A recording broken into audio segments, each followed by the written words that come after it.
네, 안녕하세요. 우리가 저번에 이제 난쟁이가 써올린 작은 공과 그리고 주몽설화 이렇게 두 작품을 배워봤는데요. 네, 오늘은 이어서 경설과 화한계. 먼저 첫 번째 파일은 경설과 화한계 파일 작품 해설을 시작해 보도록 하겠습니다. 자, 경설. 일단은 제목이 경설입니다. 자, 제목 의미를 해석을 해드리자면 일단 이 경은 바로 거울입니다. 거울, 경. 자에서 경이고요. 자, 그렇다면 이 썰은 고전 산문 갈래 중에 하나예요. 바로 오늘날의 수필과 비슷하다고 생각하시면 됩니다. 교술갈래, 다른 말로 교술갈래. 이 교술이라는 명칭 꼭 기억해 두시고요. 이 교술갈래의 대표적인 예시가 바로 수필이라고 보시면 됩니다. 아시겠죠? 자, 그렇다면 바로 작품 소개 들어가도록 하겠습니다. 자, 갈래를 보시면 역시 수필이라는 단어가 나와요. 고전 수필. 그리고 요거는 한문 수필입니다. 우리나라 말로 된 게 아니라 한문 수필이에요. 그리고 네, 썰이라고 돼 있죠. 이 썰도 약간 수필이라고 비슷한 개념이라고 보시면 되는데 이 썰에 대한 개념은 네, 교과서에서는 어떻게 나와 있냐면 바로 이렇게 나와 있습니다. 여기 예상 보기를 한번 가시면 자, 썰이란 일종의 한문 수필에 해당하는 것으로 이 이치에 따라서 사물을 해석하고 그리고 무엇이 옳고 그른지를 밝히면서 자기 의견을 말하는 형식을 바로 설이라고 합니다. 수필이랑 비슷하다고 생각하시면 되고요. 네, 수필의 한 갈래예요. 수필 중에 한 갈래. 이렇게 생각하시면 될 것 같습니다. 그러니까 뭐 약간은 요 문장 표현이 바로 선택지로 나올 수도 있고요. 그리고 이 썰은 갈래에 속한다라는 점에서 뭐 작가의 실제 경험을 뭐 바탕으로 한다. 약간 요런 선택지도 나올 수 있습니다. 아시겠죠? 즉 말씀드리고자 하는 게 뭐냐면 이 수필이나 썰의 갈래적 특징에 대해서 선택지로 나올 수 있다라는 소리입니다. 한 문제 정도가. 뭐 그렇다면 뭐 다른 4개 선택지는 뭐 시의 특징이라던가 아니면 소설의 특징이라던가 아니면 뭐 극 시나리오의 특징이라던가 이런 게 다른 선택지로 나오겠죠. 그렇게 문제가 나올 수 있다라는 것도 염두에 두시면 됩니다. 자, 그리고 성격을 보시면 교훈적, 우리한테 뭔가 어떤 교훈을 전해줍니다. 그리고 철학적, 그리고 관조적. 여기서 이제 관조적이라는 단어, 관조라는 표현이 은근히 많이 봤을 거예요, 여러분들. 자, 관조란 뭐냐면 관찰한다는 소리입니다. 관찰한다는 소리예요. 자, 그리고 제재. 역시 거울이겠고요. 자, 그렇다면 여기서는 이제 주제를 잘 파악하는 것이 중요해요. 자, 경설에 이제 처음 보시는 학생들은 이 경설이라는 작품을 읽고 이게 무슨 뜻이지? 조금 애매하셨을 거예요. 근데 이 작품의 주제를 일단 먼저 알고 갈게요. 이 작품의 주제는 사물의 결점을 포용하는 유연한 태도. 사물의 결점을 포용하는 유연한 태도라고 볼 수 있습니다. 좀 더 구체적인 얘기는 이따 작품 읽으면서 말씀을 드릴게요. 이 경설은 아주 굉장히 독특한 특징이 있어요. 바로 묻고 답하는 문답 형식이다. 그리고 이 문답 형식을 통해서 주제의식을 드러낸다.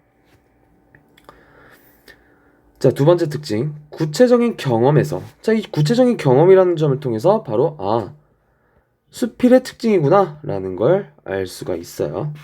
이런 구체적인 경험에서 보편적인 삶의 지혜를 이끌어낸다. 이게 바로 두 번째 특징이고요. 자, 세 번째. 거사라는 인물이 나옵니다. 근데 이 거사라는 인물은 실제 있었던 인물이 아니라, 허구적 대리인이에요. 그리고 이 작품 속 거사라는 인물은 바로 작가의 인식을 드러낸다. 즉 작가의 생각과 같은 인물이다. 작가가 자신의 의견, 자신의 생각을 드러내기 위해서 자신과 비슷한 생각을 가진 인물을 설정했다. 인물을 설정했다라기보다는 네. 인물을 설정했다는 건 소설이니까요. 그렇죠? 네, 어쨌든 이 거사라는 허구적 대리인을 내세웠다라고 보시면 됩니다. 생각이 서로 같은 그런 인물이에요. 자, 그렇다면 두 번째, 예상 보기 가봅시다. 여러분들 보시면 아시겠지만 제가 항상 작품마다 될 수 있으면 이런 예상 보기를 자료에 넣어 드리려고 해요. 그리고 이 예상 보기의 출처는 바로 교과서다. 그렇다면 어떻게 하겠어요? 이 부분을 굉장히 유심히 봐야 돼요. 딱히 어려운 내용은 없습니다. 어려운 내용은 없지만 뭐 문장 표현이라던가 약간 이런 거 좀 생소한 표현이 나오면 당황을 하잖아요. 네, 그런 점을 방지하기 위해서 예상 보기도 네, 유심히 봐달라. 마저 읽어보면 이 작품은 사물의 외양을 비춰보는 도구인 거울에다가 상징적인 의미를 부여합니다. 그래서 사물과 삶의 본질적인 의미를 발견하고 있는 어떤 갈래 썰이다. 그리고 이 썰에 관해서는 제가 앞서 말씀을 드린 바가 있습니다. 따라서 네, 이렇게만 읽고 넘어가도록 할게요. 이 예상 보기에서는 네, 이 썰의 특징 다시 한번 강조드립니다.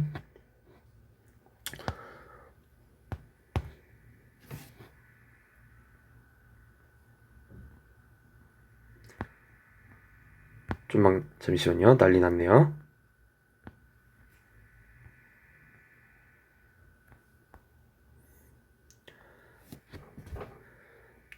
일단은 줄거리는 비교적 짧아요. 길이는 비교적 짧습니다. 자, 거사에게 거울이 하나가 있었대요. 자, 이 거사 앞서서 누구라 그랬죠? 작가의 인식이 담겨져 있는 그런 허구적 대리인이다. 허구적 대리인이다. 이런 거사에게 거울이 하나가 있대요. 근데 더러워요? 깨끗해요? 먼지가 껴가지고 더러워. 자, 그런데 아침 저녁으로 들여다보고 마치 얼굴을 단장하는 사람처럼 하였더니, 그러니까 뭘 하고 있는 거야? 이 거사라는 사람이 어떤 거울이 있는데 그 거울이 굉장히 더러워요. 자, 근데 거울이 더러우면 자기 모습이 보입니까? 안 보이겠죠. 근데 이 사람은 이상하게도 그 더러워진 거울을 가지고 계속 자기 얼굴을 보고 있대요. 그래가지고 지나가던 어떤 손님이 굉장히 의아하겠죠. 저 사람 뭐 하는 거야? 이렇게 해서 궁금해서 물어봅니다. 아니, 거울이란 얼굴을 비추는 물건이야. 얼굴을 비추지 않는다면, 그 맑은 것을 취하는 것인데, 이게 무슨 뜻이냐면, 이제 거울이 되게 깨끗하잖아요, 일반적으로. 이제 그 깨끗함을 보고 뭔가 이제 깨닫는 점이 있다는 소리예요. 즉, 일반적으로 우리가 생각하는 거울은 굉장히 맑죠.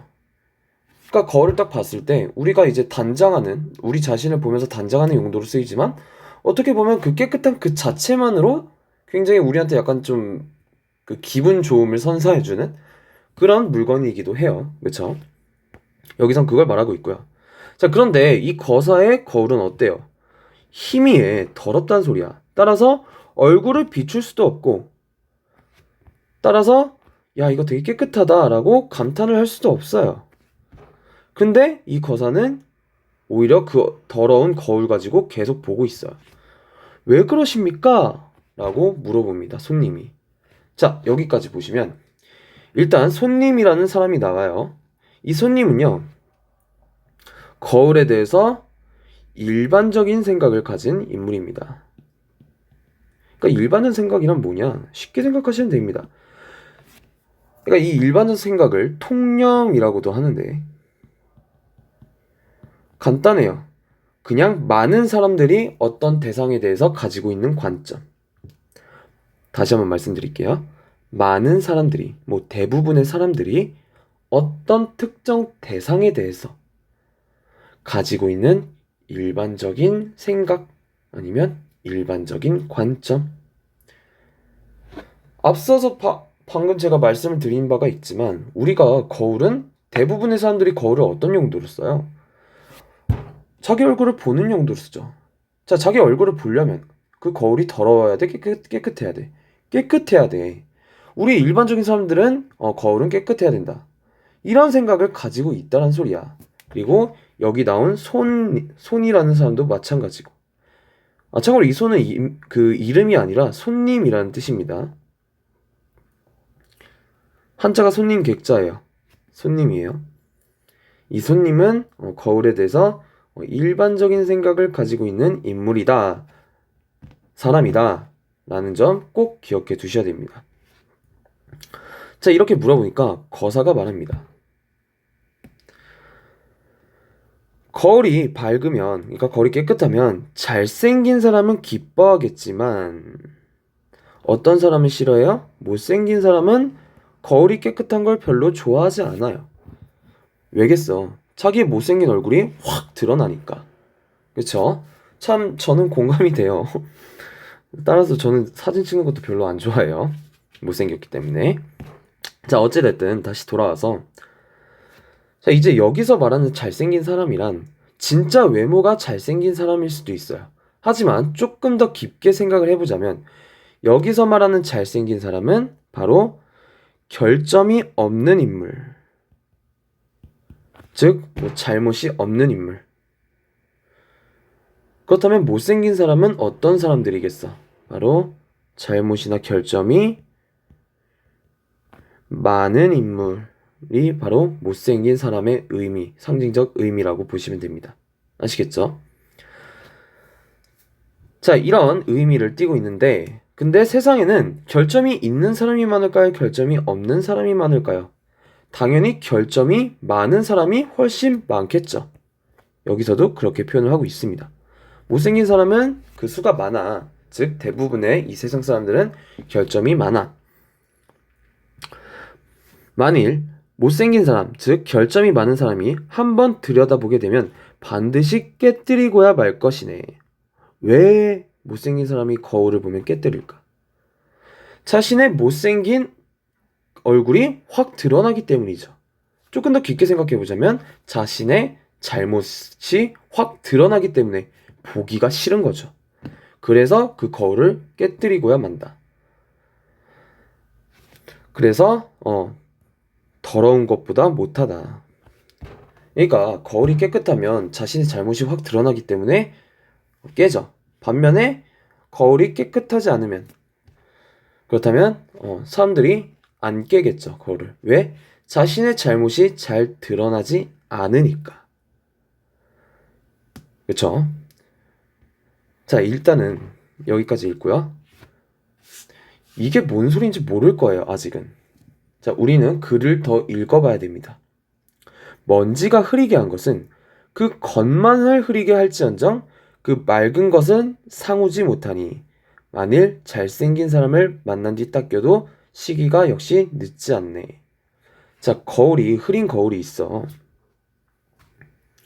흐린 거울이 있는데 이 거울이 흐린 것은 겉만 흐릴 뿐이야. 겉만 더러울 뿐이야. 그 속은 맑아. 그 속은 맑아. 그 속은 더럽혀지지 않았어. 즉, 겉만 흐릴 뿐이지 속은 맑다.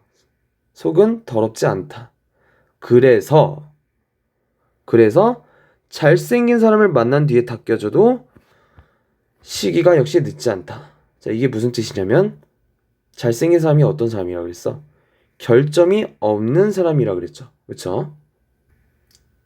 이런 결점이 없는 사람에게 닦여줘도 괜찮다. 왜? 겉만 흐릴 뿐이지 속은 아직 더럽혀지지 않았기 때문에. 그러니까 조금 시간이 지나서 결점이 없는 사람에게 닦여줘도 괜찮다라는 소리입니다. 자, 옛날 거울을 대한 사람은 그 맑은 것을 취하기 위한 것이었지만, 자, 그렇다면 여기서 말하는 맑은 것은 무엇일까요? 약간 잘못이 없음, 청렴함을 취하기 위한 것이었지만, 내가 거울을 대하는 것은 그 희미한 것을 취하기 위한, 그 희미한 것, 그렇다면 이 희미한 것이 바로 청렴에 반대되는 의미겠죠? 잘못을 취하기 위함이야. 그래서 이상할 게 없다라고 대답을 합니다. 따라서 이 대답을 듣고 손님도 듣고 보니까 그러네 해가지고 거사의 말에 수긍을 하는 거죠. 자, 여기서 조금 여러분들이 의아하실 거예요. 아니, 선생님, 잘못을 취한다는 게 도대체 무슨 뜻입니까? 아니, 잘못은 고쳐야 되는 거 아닙니까? 근데 왜 잘못을 획득하려고 한다고 하죠? 그렇다면 올바르지 않은 행동 아닙니까? 라고 물어볼 수 있겠죠. 자, 여기서 말하는 건 이거예요. 우리가 앞부분의 내용을 생각해보면 거울이 더럽혀졌을 때 바로 닦여야 된다 그랬어? 아니야. 여기 시간이 지나서 잘생긴 사람을 만난 뒤에 닦여줘도 그 시기가 역시 늦지 않아. 그러니까 잘못이 들어왔을 때, 잘못 때문에 그 거울이 더럽혀졌을 때 바로 닦지 않아도 괜찮다. 조금 더 그 잘못을 고치고 잘못을 고쳐서 결점이 없는 사람에게 갔다고 가정을 해봐요.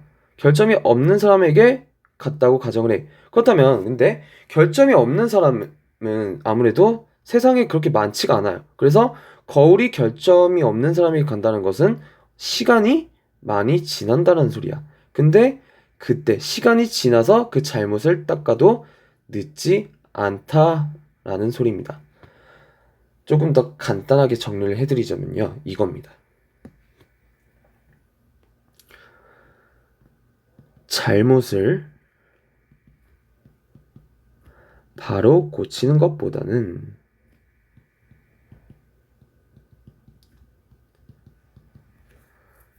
이것보다는 뭐가 더 중요하다? 그 잘못을 일단은 받아들이고 시간을 두어서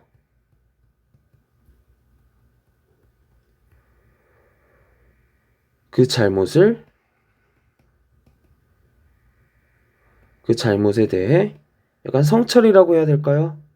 네, 성찰 하는 태도가 더 중요하다. 왜 이런 잘못이 일어났는지, 이 잘못은 나의 어떤 점 때문에 일어났는지, 그 잘못의 원인은 무엇인지, 이렇게 그 잘못에 대해서 조금 더 생각을 한 다음에 그 다음에 잘못을 고쳐도 괜찮다 라는 소리입니다. 그쵸? 자, 그렇다면 여기서 알 수 있는 거사의 생각은, 여기서 알 수 있는 이 거사의 생각은 손님과 같아요, 반대예요? 반대죠. 손님과 반대예요. 그렇다면 일반적인 관점이 아니란 소리죠. 즉, 일반적 관점을, 즉 통념을 뒤집은 그런 관점이라고 말을 할 수 있습니다. 아시겠죠? 어렵지 않습니다. 이 경서는 그 주제가 뭔지만 일단은 알고 읽으면 어려울 게 없어요. 처음에 딱 주제 파악만 조금 어려울 뿐이지 주제에 대한 설명을 듣고 나면은 그 다음부터는 쉽습니다.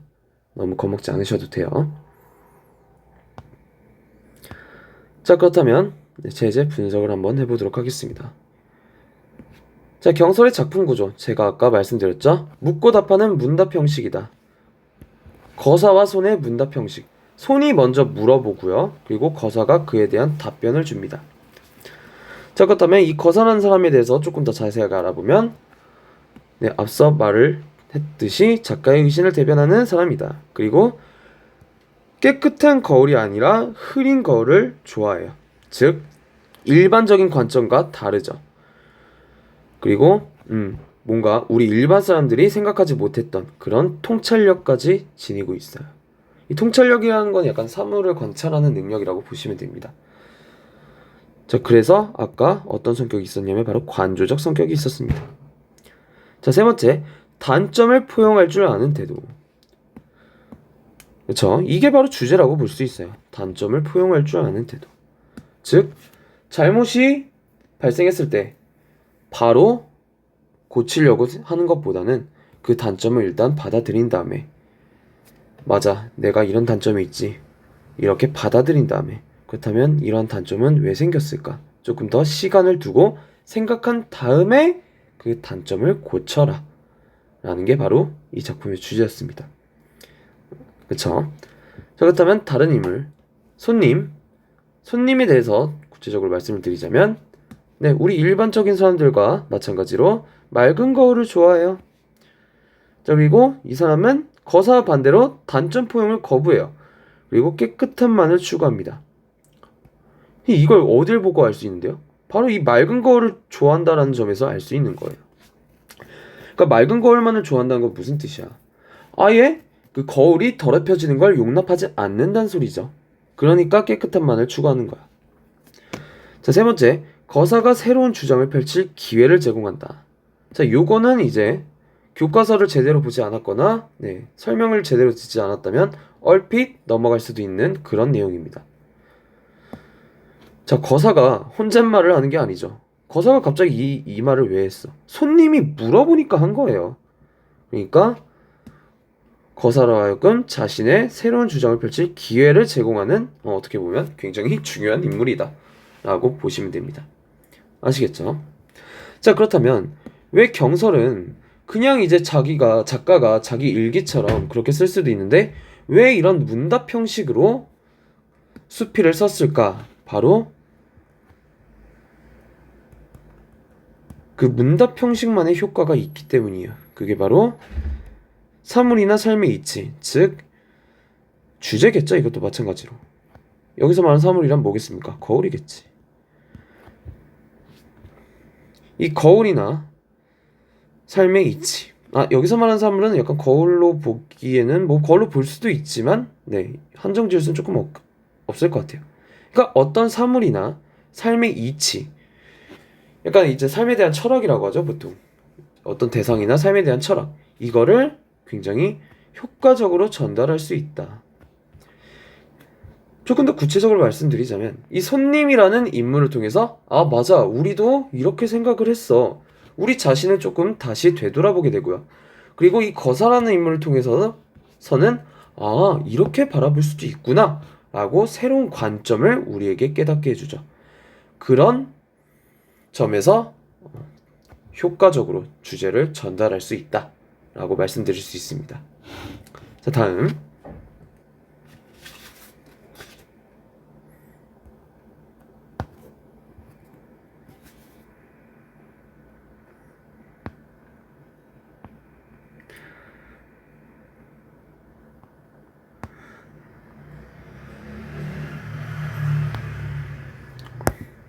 난리 났네요. 자, 이 부분 역시 교과서에 나와 있는 내용입니다. 일단은 먼저 3번 당시 사회 풍조부터 알아볼게요. 자, 이규보예요. 작가가 이규보인데 이규보는 고려시대 사람입니다. 자세히 읽어볼게요. 작가는 맑은 거울을 지니고 다니는 사람들, 즉 어떤 사람들? 지나치게 결백하고 청명한 태도로 사는 사람들을 비판하고 있다. 아니, 결백하고 청명한 거는 뭐 강도가 강할수록 좋은 거 아닌가?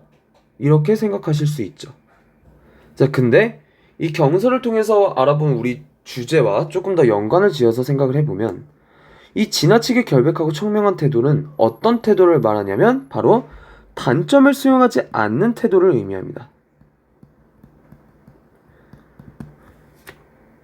즉 약간 부정적인 상황을 거부한다는 거죠. 아니, 그럴 리 없어. 아니야, 그럴 리 없어. 싫어. 무조건 싫어. 약간 이렇게 자신의 단점을 인정하거나 수용하지 않고 혹은 그 세상의 부정적인 상황을 받아들이지 않고 약간 현실 도피한다라는 그런 관점으로 봐도 괜찮을 것 같아요. 네, 괜찮습니다. 뒷부분에서 그런 내용이 나오기 때문에 약간 부정적인 세상에 대한 약간 현실 도피, 아예 약간 단점을 수용하지 않는 그런 태도. 그러니까 단점을 좀 수용을 해야 그 단점을 통해서 약간 자기 성찰도 하고 그러지 않습니까? 근데 이런 사람들은 그런 게 없다라는 소리입니다. 그런 맥락으로 알아두시면 훨씬 이해가 잘 갈 거예요. 작가 이규보 문인입니다. 얘는 무신정변이 일어날 무렵에, 자, 무신정변이 뭔지는 알죠? 그러니까 당시 이제 벼슬, 고려시대 벼슬은 이제 글을 쓰는 문인들과 그 장군들, 약간 무예를 하는 장군들, 이렇게 크게 두 가지로 나뉘었는데, 그 장군들이 정권을 장악하기 위해서 사건을 벌인 게 바로 무신정변입니다. 이 무신정변이 일어날 무렵에 태어나 무신집권기에 주로 활동한 인물로, 그렇다면 이 무신들은 문인인 이규보와는 약간 좀 다른 파라고 볼 수 있겠죠. 자, 그런데 이 문인인 이규보는 오히려 무신 정권의 집권자들, 무인들이겠죠? 장군들. 이 무인들과 적극적으로 교류를 해야 했대요. 서로 다른 그런 부류임에도 불구하고 적극적으로 교류를 해야 했대. 자, 그런데 당시 임충과 같은 귀족 출신들, 얘네들은 문인입니다. 이 임충과 같은 기존 귀족 출신들, 얘네들은 문인이에요. 그렇다면 이 정변은 뭐냐면, 당시에는 이제 문인들이 정권을 거의 장악하고 있었어요. 근데 이 문인들이 무인들을 조금 하대해요. 야, 니들은 힘만 센 무식한 놈들이다 라고 약간 하대를 합니다. 그리고 어떤 사건이 일어나냐면, 이거 굉장히 유명하죠. 사회 시간에도 배웠을 겁니다. 제가 그분들 이름은 기억이 안 나는데 여러분들이 아마 더 잘할 거예요. 자, 문인 중 한 명이 잔치 자리에서, 파티를 하는 그 자리에서 무인 한 명의 수염을 그 불로 태워버립니다. 그러니까 술 취해가지고 장난으로 그런 장난을 친 거예요. 근데 문제가 뭐냐면, 그 무인은 굉장히 약간 나이가 지긋하신 분이었고, 이 문인은 그 사람에 비해서 약간 좀 젊은 그런 사람이었어요.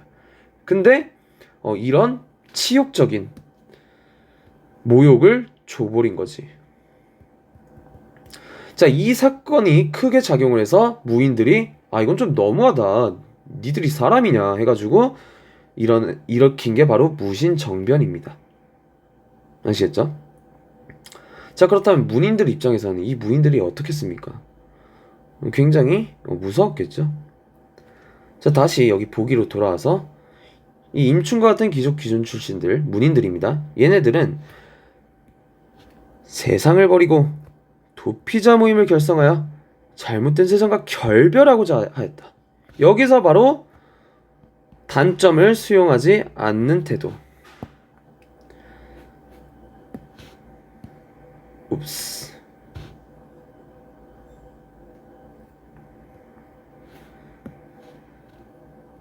이 태도가 바로 단점을 수용하지 않는 태도, 지나치게 결백하고 청명한 태도라고 볼 수 있습니다. 그렇다면 이규보 입장에서는 물론 나와 같은 문인들이긴 하지만 얘네들이 바로 비판 대상이겠죠.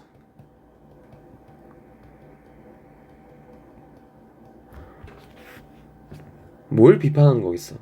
아니, 니들 만약에 이 세상이, 무신들이 집권한 세상이 잘못됐다라고 생각하면 니들이 그 상황을 받아들이고 고치고 싶으면 니들이 어떻게 고쳐야 될 국리를 해야 되는 게 맞는 거 아니냐?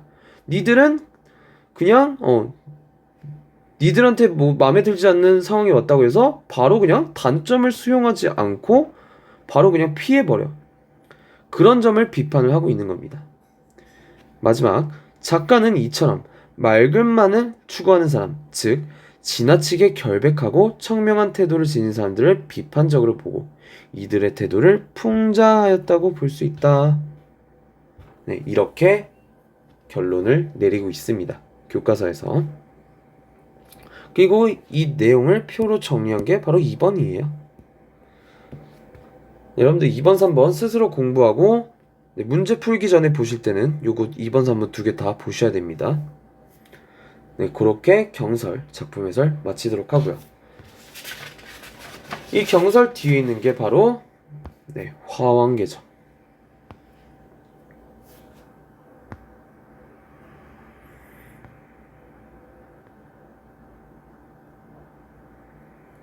이게 생각보다 어렵네요. 자, 좀만 거의 다 했습니다. 네, 됐습니다. 자, 화환계. 자, 화환계는 일단은 역시 제목 해설부터 가보자면 꽃, 화, 왕. 꽃의 왕이 나오는 그런 설화라고 볼 수 있습니다. 갈래는 설화고요. 성격은 우화적. 자, 우화 뜻이 뭘까요? 의인화야. 인간이 아닌 것을 인간처럼 표현해서. 그러니까 이 설화에는 이제 다양한 인물들이 나오는데 그 인물들이 사람이 아니라 동물이라던가 아니면 물건이라던가 아니면 여기 화환계처럼 꽃이라던가 그런 사람이 아닌 대상을 사람처럼 설정을 합니다. 그게 바로 우화의 성격이에요. 이솝 우화도 거의 대부분 약간 동물들이 이제 사람처럼 얘기를 하고 그러죠. 자, 다음 우의적이다. 학교 선생님들께서 우리에게 약간 재밌는 숙제를 내주셨죠. 자, 우의적이란 도대체 무엇이냐? 자, 우의적이라는 건 어떤 상황을 설정합니다. 자, 상황을 설정하는데 그 자신이 이제 말하고자 하는 아니면 자신이 처해 있는 현실과 비슷한 상황을 설정을 해요. 비슷한 상황을 설정을 해서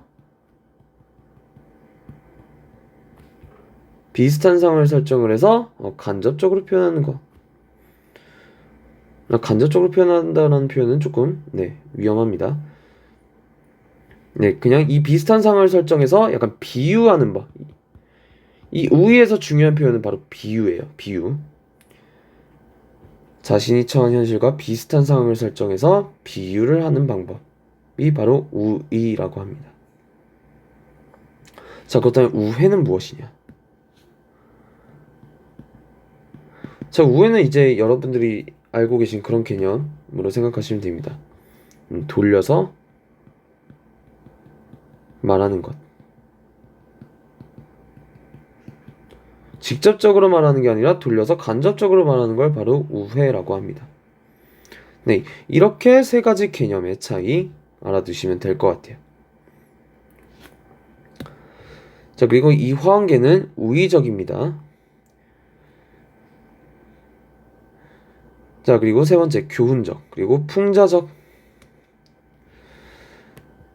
자, 내용을 보면 아시겠지만 이 화환계의 전체적인 내용이 뭐예요? 간신을 멀리하고 충신을 가까이 하자. 진정한 충신을 가까이 하자. 그리고 겉으로만 이제 좋은 말만 내뱉는 가만히서를 하는 간신을 멀리하자. 자, 그렇다면 우리가 생각을 해보면 왜 이런 주제의 작품을 지었을까? 만일 당시에 정말 충신들이 가득한 아주 행복한 세상이었다면 이런 이야기를 지었을까? 아니겠죠. 당시에 굉장히 간신들이 많았기 때문에 그런 비슷한 상황을 설정해서 그런 상황을 풍자하기 위해서 이런 내용을 지었겠죠. 요렇게 우의적 성격과 풍자적 성격이 들어가 있다라고 보시면 됩니다. 자, 다음 이 제재는 역시 꽃이에요. 그리고 3명의 꽃이 나오는데 바로 모란, 장미, 할미꽃. 이 3가지 꽃에 대해서는 우리가 글을 읽으면서 가보도록 할게요. 자, 주제. 이 주제가 바로 임금의 마음가짐에 대한 경계. 어떤 마음가짐이겠어? 야, 네 앞에서 좋은 말만 한다고 그 신하를 좋아하지 말고 진짜 너한테 중요한 신하가 누군지를 잘 파악을 해라.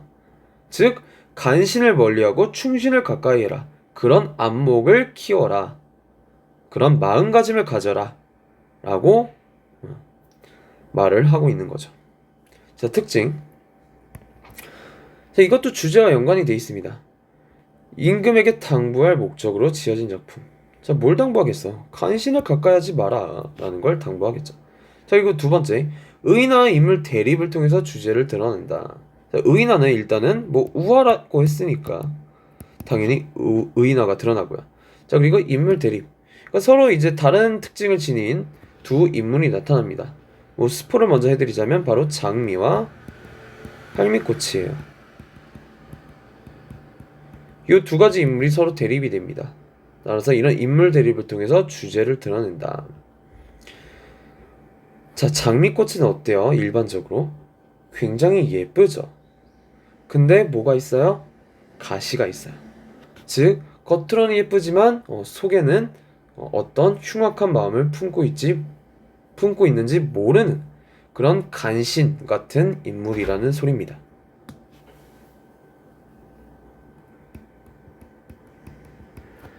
자, 반면에 할미꽃은 겉으로는 뭐 그렇게 이쁘진 않아요.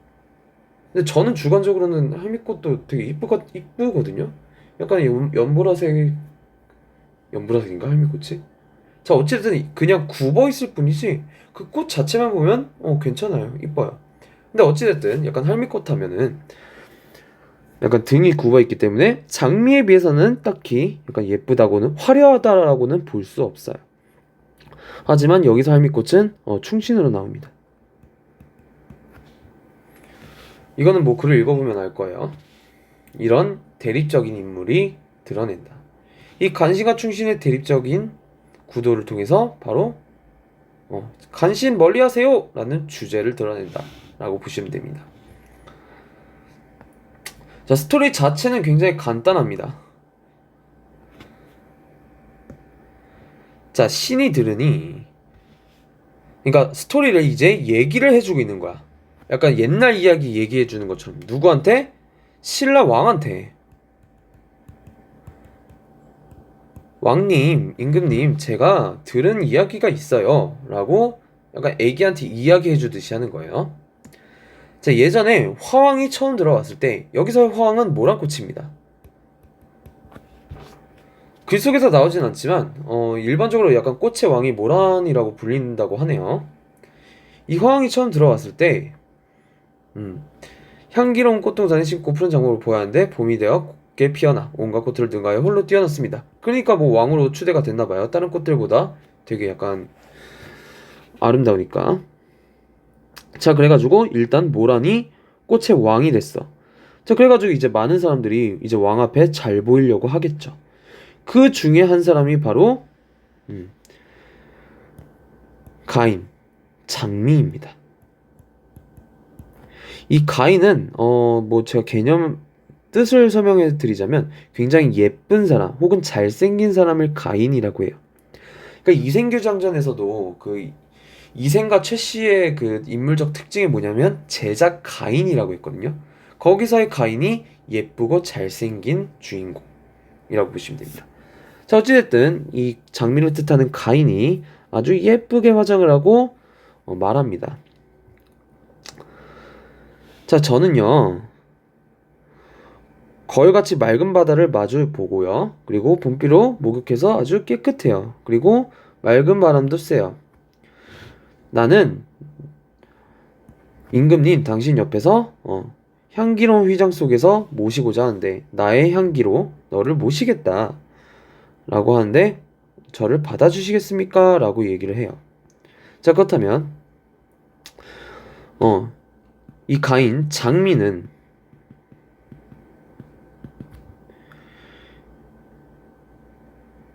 이 향기 속에서 임금님을 모시고자 한대요. 자, 일단은 여기까지만 알아두고요. 자, 그리고 또 다른 사람이었습니다. 장부. 이 장부는 할미꽃입니다.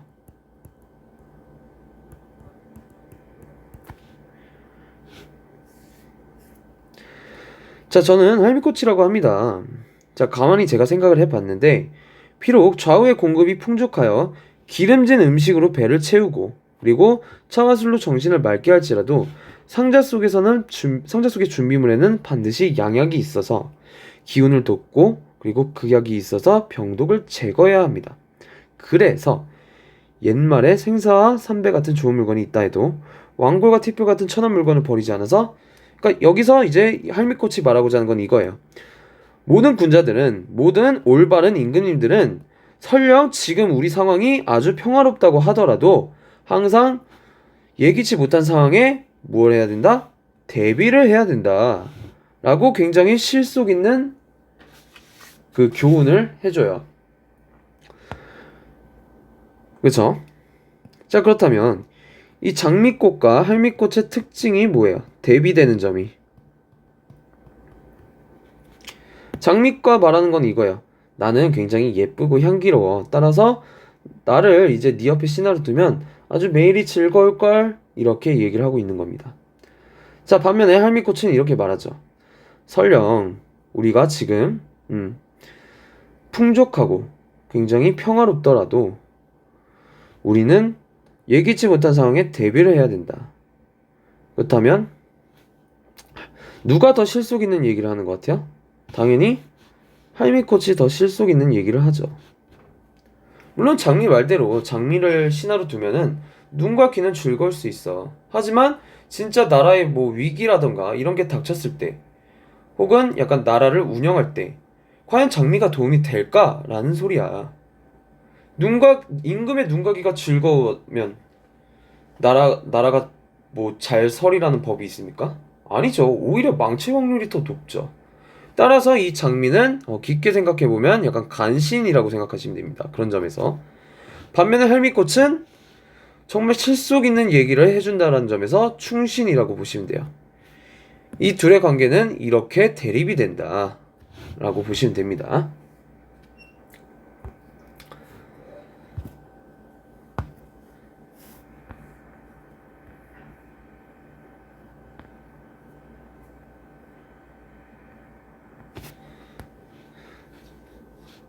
자, 그리고 뭔가 할미꽃이 약간 왕을 테스트하는 것 같아요. 너 임금님도 혹시 이런 생각을 갖고 계십니까? 나는 이렇게 깊은 생각을 가지고 있는데 너는 이런 생각을 할 수 있냐? 라고 물어봅니다. 그래가지고 다른 사람이 말해요. 자, 어느 쪽을 취하고 어느 쪽을 버리시겠습니까? 장미와 그 할미꽃을 둘 중 하나 선택한다면 임금님 무엇을 선택하시겠습니까? 라고 얘기를 합니다. 자, 본문은 여기서 끝나지 않아요. 하지만 교과서에서는 여기서 끝나고요. 그리고 이게 약간 아예 본문 제재로도 나오지 않았기 때문에 여기 이상 깊게 나오진 않을 겁니다. 다만 우리가 좀 더 알아봐야 될 것은 이거 역시 다양한 해석이 나올 수 있습니다. 그 다양한 해석을 저랑은 다루지 않을 거예요. 뭐 딱히 중요한 부분은 아니기 때문에. 하지만 그냥 약간 자습서에 나와 있는 거 한 번만 그냥 쓱 읽어보시면 그러면 될 것 같습니다. 항상 다양한 해석에는 무엇이 필요하다 그랬어? 적당한 근거, 적절한 근거가 필요하다 그랬습니다. 즉, 다양한 해석이 가능하지만 그렇다고 해서 모든 해석이 다 맞다고 볼 수는 없는 거야. 그 판단 기준이 바로 근거야. 그래서 선택지에서는 이렇게 나와요. 뭐뭐 한다는 점에서 뭐뭐라고 볼 수 있어.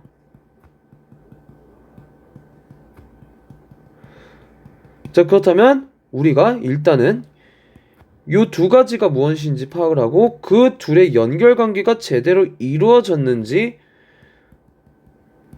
파악을 해야 된다는 소리야. 이런 식으로 선택지가 많이 나오고요. 뭐 여러분들 여태까지 문제를 많이 풀어보셔서 아실 겁니다. 대략적인 선택지 형식을. 네, 이렇게 화한계 해설을 마치도록 하겠습니다.